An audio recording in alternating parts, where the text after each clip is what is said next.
I go to, Joel, when I think about this Cleveland team, and not only just what they've done this past year, but really over the entire, the 10 or so years that Terry Francona has been there, they're always competitive. They're a media market team, so they don't have the big dollars to spend, but they're always in the mix. And to me, I mean, they always have more success than we think they're going to have. And this is just another example of that this year. Yeah, I think continuity matters. Terry Francona in the dugout, Chris Antonetti and Mike Chernoff in their front office. They know what they like. They know how to kind of get a team from here to there. You mentioned where they were on September 5th. I'll take you back to July 23rd. Okay. They're a game under 500. They're 43 and 44.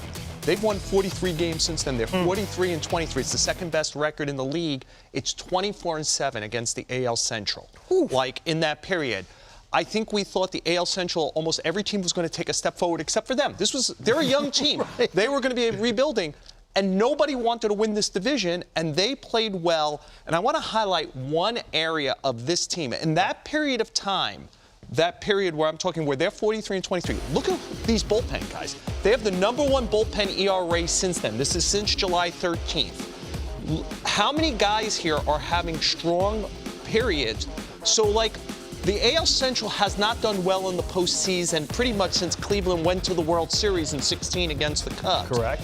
But this is not a team you want to let get ahead of you come October, because they're going to throw these arms at you. And as we know, they kind of have a pesky offense. Yep. They strike out the lowest percentage in the sport. The ball's going to be in play.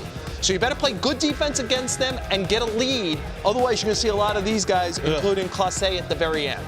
And Xavier, I know you want to jump to the rotation as well, and it just goes back to, you know, the thread that's worked for them over the last decade or so is that their pitching's always been good. Yeah. I mean, no matter, you know, what their position player situation is, and I think that's one of the major reasons why they've been able to compete at the highest levels. Yeah, I think the pitching is the foundation of any good baseball team in general, but you have to have guys to be able to hand it off to those guys in the back end. And I look at the step forward that Triston McKenzie has taken this year as a starter. It's been extremely impressive, and one of the big pitches for him has always been that curveball, and we get a couple of good looks at it here. It's just nasty, 12-6 downward break, has great vertical and horizontal movement as well.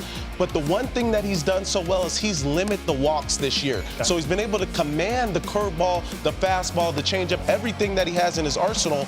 The walks to 9 last year were at a 4.4. This year at a 2.1. That's brought the ERA down as well to a 3.04. So his ability to command those pitches as well as the high velocity fastball has put him in a great position to take a step forward.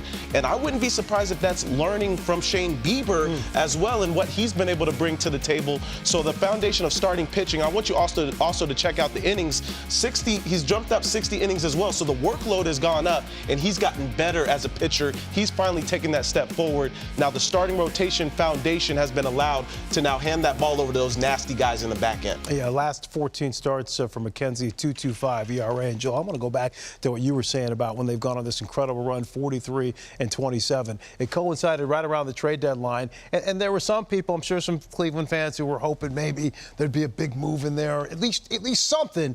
But Cleveland stood pat because then they said, hey, we got young guys we want to come up and play. And it's worked. It's worked because, I don't know if you noticed, Fran, like, everyone who did a lot at the trade deadline, none of them have done well. Yeah. Like, Soto has started to hit in San Diego, but they had a losing record for a while with him. The Yankees made a bunch of trades. All the guys are hurt. By standing still, they got ahead. And I think they just believe in their process there. To the point about continuity, I think that they have, in this day and age, a pretty unique style of how they play. There's not a lot of home runs there. You know, Jose Ramirez actually has more intentional walks this year than Aaron Judge because he's the power guy. Like, it's strange. Teams know it. He has 10 more homers than anyone in his lineup. Judge has 20 more homers than anyone in the sport, yet Ramirez gets walked because they're not afraid of the next guy, and yet they keep the chain going. There's a lot of base hits in that lineup. They play a different way. Again, I think in the postseason, if you show up with a bad defense, see, I think they took advantage of a team like the White Sox, who had a very bad defense when they played one-on-one. Cleveland is going to make you play. That's right. Can you make the plays against them? That's one thing that Cleveland does extremely well is they're going to put pressure on the defense. They're going to put the ball in play. They're going to take the extra base. And that's credit to Tito and what he's done to put those guys in the best position to succeed. When you have the fourth lowest payroll at $66.5 million and you get the best out of your young players and even turn guys like Andres Gimenez into a star, that's getting the best out of your team at such a young age.